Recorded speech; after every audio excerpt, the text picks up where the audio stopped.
بسم اللہ الرحمن الرحیم. آج کی اس پریس کانفرنس بلانے کا مقصد آپ کو ایک بلائنڈ مرڈر کیس کے بارے میں پروگریس بتانی تھی، اور اس میں آپ کو پولیس کی کامیابی، پولیس کی کاوشوں اور پولیس کی ڈیڈیکیشن کا بتانا تھا. ٹنڈوالہار پولیس نے ایک بلائنڈ مرڈر کو کس طرح ٹریس کیا ہے. 14 تاریخ کا وقوع ہے، 14 اپریل کو، کہ ہمیں کال موصول ہوتی ہے کہ نصرپور تاجپور لنک روڈ پہ محفن لغاری کے آم کے باغ میں ایک ڈیڈ باڈی پڑی ہوئی ہے. اس اطلاع کو پاتے ہوئے مجھے اطلاع کیا جاتا ہے تو میں فوراً اپنی نفری کو ساتھ لے کے اپنے ڈی ایس پی صاحب اور ایس ایچ او اور انچارج مارشل کو ساتھ لے کے موقع پہ پہنچتا ہوں. موقع کا ہم وزٹ کرتے ہیں. موقع پہ ہمیں ایک 30 سے 35 سال کے ایک نوجوان لڑکے کی لاش ملتی ہے، جس کے پاس کوئی شناختی علامت نہیں ہوتی. اس کی جیب میں کوئی موبائل نہیں ہوتا، کوئی پرس نہیں ہوتا، کوئی کارڈ نہیں ہوتا. اس کی جیب سے صرف ہمیں جو ہے ایک دو چیزیں ملتی ہیں، سپاریاں ملتی ہیں اس کی جیب سے ہمیں، اور اس کے پاس باقی کچھ نہیں ہوتا. صرف اس کے جسم پہ کپڑے ہوتے ہیں اور مفلر ایک اس کی گردن میں ہوتا ہے، اور اس کی باڈی پہ 4 بلٹ شاٹس ہوتے ہیں. ایک اس کے سر پہ ہوتا ہے، باقی 3 بلٹ شاٹ اس کے ہمیں چھاتی پہ ملتے ہیں. یہ موقع معائنہ کرنے کے بعد میں اپنی ٹیم کو ڈائریکشن دیتا ہوں. تمام سوشل میڈیا پہ آپ نے نامعلوم فائر کروائی. پھر ہم نے اس کیس پہ مسلسل پورا ہفتہ میں جاگا ہوں. دن رات کی محنت کے بعد ہم جب اس نتیجے پر پہنچے تو وہ تو بس اسٹیٹ آف شاک میں تھے کہ ایک پھپھو کی بیٹی کس طرح جو ہے نا ایک اپنے ماموں کے بیٹے کو قتل کروا سکتی ہے. لیکن آپ کے سامنے ہے یہ ایک سیڈ فیکٹ ہے ہماری سوسائٹی کا کہ جب ہم آ جاتے ہیں شیطان کے چنگل میں تو پھر کیا کیا کام ہم کر بیٹھتے ہیں پتہ نہیں چلتا. اس طرح کے واقعات بہت ہو رہے ہیں سر. اس قتل نامعلوم ڈیڈ باڈی کو سب سے پہلے جو ہے شناخت کرنا ایک امپورٹنٹ کام ہوتا ہے، اور وہ ہونے کے بعد ہی تفتیش آگے بڑھتی ہے.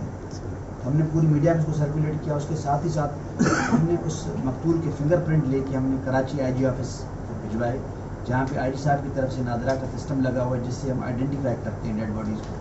تو جب فنگر پرنٹ کا رزلٹ وہاں پہنچا تو ہمیں دن کو اگلے دن 15 تاریخ کو 12 بجے وہاں سے رزلٹ موصول ہوا کہ جو مقتول تھا اس کا نام علی رضا آرائی ہے، بلکہ محمد لطیف آرائی. یہ اس کا ایڈریس بدین کا ہے، ٹنڈو باغوں کا رہائشی تھا. یہ جو اس کا پرماننٹ ایڈریس آ رہا تھا تو ہم نے اس کا شناختی کارڈ پہ جب اس کا شناختی کارڈ نمبر نکالا تو وہاں سے اس کے موبائل نمبرز مل گئے. پھر ہم نے اس کی فیملی سے رابطہ کیا. اس کے والد صاحب آ گئے، انہوں نے آ کے پھر اس کی شناخت کی. تب تک ہم اس کی ساری کارروائی کرا چکے تھے، ایویڈنس کلیکشن ہو چکی تھی موقع سے، ہم فنگر پرنٹ لے چکے تھے، اور اس کے بعد ہم نے پوسٹ مارٹم بھی کرا چکے تھے اسی دن. اس کے والد صاحب نے آ کے اس کی مدعیت میں FIR درج کروائی، جس کا 53/22 PSB سیکشن پہ مقدمہ درج ہوا بجرم 302 اور 34 PPC کے تحت، اور ہم نے تفتیش کا آغاز کیا. اس تفتیش کے لیے ہم نے ایک GIT بنائی جس میں GIT کے سربراہ DSP سٹی عبدالقادر میمن صاحب تھے، اور ان کی ہمراہ انچارج CI یاسین رگڑ، SHO 20 سیکشن غلام حیدر بروئی، اور انچارج مارشل اللہ وسائل نوڑی اس GIT کے ممبر تھے، اور انہوں نے بڑی ڈیڈیکیشن سے کام کیا. اس GIT نے اس کیس کے ہر پہلو کو جانچا.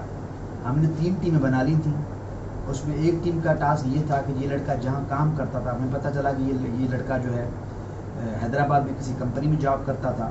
ہم نے ایک ٹیم وہاں بھیجی جو اس کی جا کے کمپنی سے معلومات کرے اس کے بارے میں. ایک ٹیم ہم نے اس کے گاؤں بھیجی تاکہ اس کے گاؤں سے چیزیں پتہ کرے. ایک ٹیم ہم نے بھیجی نواب شاہ، چونکہ یہ بیسیکلی لڑکا آرائی تھا. اس نے شادی کی تھی لاشاریوں میں 2009 میں. اس شادی کی بنا پہ اس کے اپنے باپ سے تعلقات خراب ہو گئے تھے، اور اپنے باپ سے 10 سال سے بات نہیں کرتا تھا. اس کے باپ نے اسی شادی کی رنج کی وجہ سے اس کی ماں کو چھوڑ دیا تھا. اس کی ماں کی دوسری شادی ہو گئی تھی. اب یہ لڑکا جو ہے دوسری شادی کی تھی، پھر اس نے شادی کی اپنی بیوی کو طلاق دے دی. اس بیوی کا نام ہما تھا، اس نے ہمیرا کو چھوڑ دیا تھا. اب یہ لڑکا اکیلا رہتا تھا حیدرآباد میں ڈیفینس میں ایک کرسن کنسلٹنٹ نام کی کمپنی ہے ڈرپ اریگیشن کی، جہاں پہ یہ کام کرتا تھا بطور فوٹو کاپیئر. تو میری ٹیم میں ASI اللہ وسائل نے جا کے اس کے آفس کے تمام لوگوں سے اس نے انٹرویوز کیے، ایگزاٹک تفتیش کی.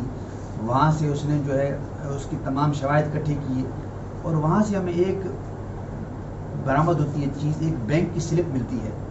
اس بینک کی سلپ میں کچھ پیسے ہوتے ہیں جو علی رضا جمع کرواتا ہے ایک اکاؤنٹ میں. جو کہ اس کے دوست بھی اس کی تصدیق کرتے ہیں، وہ بتاتے ہیں کہ علی رضا نے نوکری کے لیے پیسے جمع کیے تھے، اور اس اکاؤنٹ میں اس نے پیسے جمع کروائے 4 لاکھ روپے. اور وہ اکاؤنٹ ہوتا ہے تمثیل سلیم کے نام، جو کہ ہماری ملزمہ ہے اس وقت. اس اکاؤنٹ کو ہم فردر ویریفائی کرتے ہیں. پھر ہمیں اس لڑکی کا پتہ چلتا ہے جو کہ علی رضا کی پھوپھی کی بیٹی ہے. علی رضا اور اس کی آپس میں دوستی بھی تھی، ان کے آپس میں اچھے تعلقات تھے.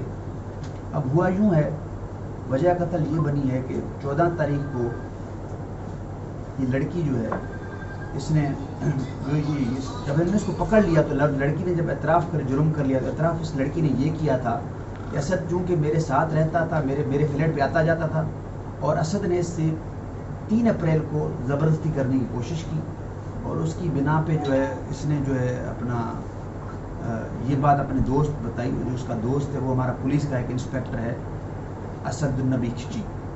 جب اس نے اپنے دوست کو یہ بات بتائی کہ میرا جو کزن ہے اس نے میرے ساتھ زیادتی کی کوشش کی، میرے سے اس نے اس طرح بدتمیزی کی ہے، تو اس بات پہ جو ہے اسد کو غصہ آ گیا، کیونکہ اسد سے اس کا تعلق تھا، پرانی دوستی تھی، 2017 سے اس لڑکی کا اس سے تعلق تھا، تمثیل سلیم کا۔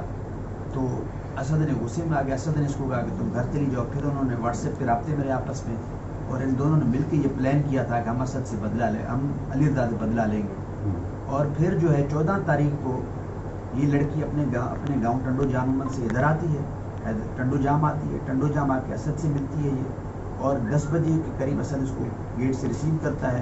پھر یہ 2 گھنٹے یہاں اس کا انتظار کرتے ہیں علی رضا کا، چونکہ علی رضا کو اس لڑکی نے ہی بلایا ہوتا ہے کہ تم حیدرآباد سے ادھر نکل آؤ، پیسے میرے اکاؤنٹ میں جمع کراؤ، اور پھر میں تمہیں یہاں ایک بندے سے ملوا کے تمہیں جاب دلواؤں گا۔ تو جب یہ یہاں آ رہا ہوتا ہے میر الخاص روڈ پہ جب ہوتا ہے تو یہ لڑکی اسد کھچی SHO اور اسد کھچی کے 2 جو نامعلوم لوگ اس کے ساتھی تھے، وہ چاروں بندے گاڑی میں ہوتے ہیں اور پیچھے سے اس کو فالو کرتے، اس کی مقتول کی جو ہے موٹر سائیکل پہ آ رہا ہوتا ہے، مقتول کو ہٹ کرتے ہیں اس سے اپنی گاڑی سے، وائٹ کلر کی انڈس کرولا گاڑی، اس کو ہٹ کرتے ہیں، وہ گر جاتا ہے، اس کو اٹھا کے یہ اپنی گاڑی میں رکھ لیتے ہیں، جو 2 بندے ہوتے ہیں اسد کھچی کے ساتھ نامعلوم لوگ جن کے ابھی تک میں شناخت نہیں ہوئی ہے۔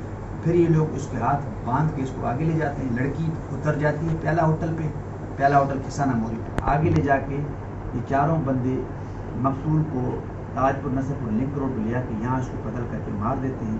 اور پھر اس کے بعد اسد اور یہ لڑکی شام کو دوبارہ ملتے ہیں آپس میں، رات کو 8 بجے ان کی دوبارہ ملاقات ہوتی ہے، اور یہ رات کو 8 بجے اکٹھے ڈنر کرتے ہیں KFC قاسم چوک کے پاس ہے KFC، وہاں پہ ڈرائیو تھرو لیتے ہیں، وہاں پہ کھانا کھاتے ہیں، جہاں سے ان کی CCTV فوٹیج ملتی ہے جہاں پہ دونوں اکٹھے پائے گئے ہیں، ان کی رسیدیں ہمارے پاس ہے، اور ہم نے جو ہے اس لڑکی سے سارا اعتراف جرم کروا لیا ہے، تمام شاہدین اکٹھی کر لی ہیں ہم نے، CCTV فوٹیج لے لی ہیں، اور باقی جو ہمارا انسپیکٹر SHO ہے اس کے لیے ہماری ٹیم کی ریڈز جاری ہیں، اس کے لیے ہم نے ٹیمیں بنائی ہوئی ہیں جو ریڈز پہ بھی نکل چکی ہیں، اور محکمہ کارروائی کا آغاز کر دیا گا اس کو پکڑنے کے لیے۔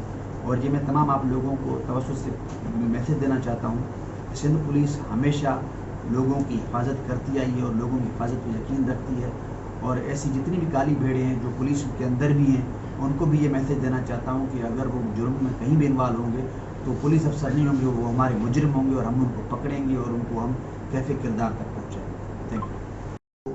اس کا انعام بھی دیا جائے گا، جہاں بھی یہ ملزم ہے وہ بھی یہ میری بات سن لے کہ ہم اس تک پہنچ کریں گے اور ہم اس کو کیفے کردار تک پہنچائیں گے۔